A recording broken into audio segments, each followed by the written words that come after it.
এক জায়গায় থাকতাম আমি, আর আরেক জায়গায় অ্যাটাক দিত আমার বোন। দুলা ভাই, ফারজানা শুধু কাজলের বান্ধবী ছিল না, আমার বান্ধবীও ছিল। ফারজানার মৃত্যুর পর আমিও খুব কষ্ট পাই। এর জন্য আমি আর কাজল মিলে সিদ্ধান্ত নিয়েছিলাম ফারজানার খুনিদেরকে খুঁজে বের করব। এর জন্য কাজল যখন ঘুমায় থাকতো তখন আমি আপনার বাবার উপর অ্যাটাক করতাম।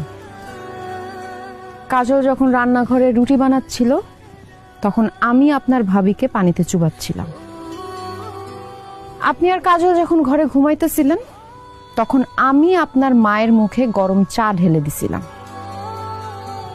কাজল, আয়শা, তোমাদের দুজনকে আমার পক্ষ থেকে অনেক ধন্যবাদ। তোমরা ফারজানা ভাবির আসল খুনিরে বাইর করছো। ফারজানা ভাবি অনেক ভালো মানুষ আছিল, তার কোনো দোষ আছিল না। একজন নিষ্পাপ মানুষরে আপনারা খুন করছেন, আপনাদের কঠিন শাস্তি পাইতে হইব। আমি আপনাদের সন্তান হয়েও আপনাদের মাফ করব না কোনোদিন। আপনাদের কঠিন শাস্তি পাইতে হইব।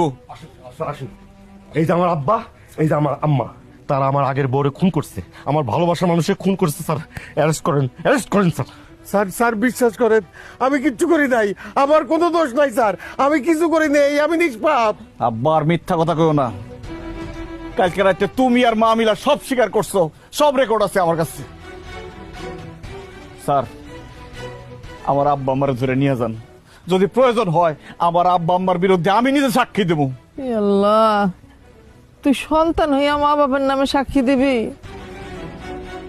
আল্লাহ গো আল্লাহ, কত বড় ভুল করছি, কত বড় পাপ করছি। স্যার, ভুল হয়ে গেছে, যা করছি টাকার লোভে করছি, মাফ করে দেন। দেখুন, আপনাদেরকে মাফ করবে নাকি শাস্তি দিবে সেটা সিদ্ধান্ত নেবে আদালত। এখন আপনারা আমাদের সাথে থানায় চলুন। এই দুজনকে নিয়ে আসুন।